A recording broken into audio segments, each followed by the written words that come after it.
العناية بالإطارات من الأمور الضرورية للحفاظ على سلامة الركاب، لذلك تأكد دائماً من استبدالها وفقاً لجدول الصيانة.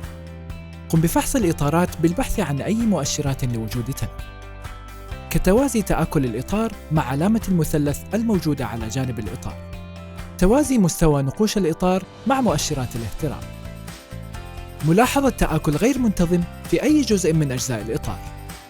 ملاحظة أي من هذه الأعراض قد يستوجب تغيير الإطار. تبديل أماكن الإطارات كل 5000 كيلومتر بالترتيب الموضح يساعد على إطالة عمر الإطارات وتساوي الاحتراقات. من الضروري تغيير الإطارات في الحالات التالية: إذا وجدت تشققاً عميقاً،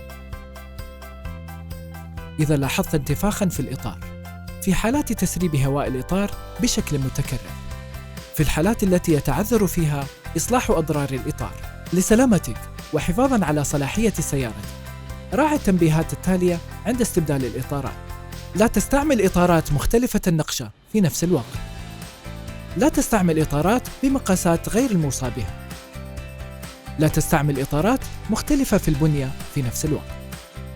لا تستعمل إطارات خاصة بمواسم مختلفة في نفس الوقت. لا تستعمل إطارات سبق استخدامها في سيارة أخرى.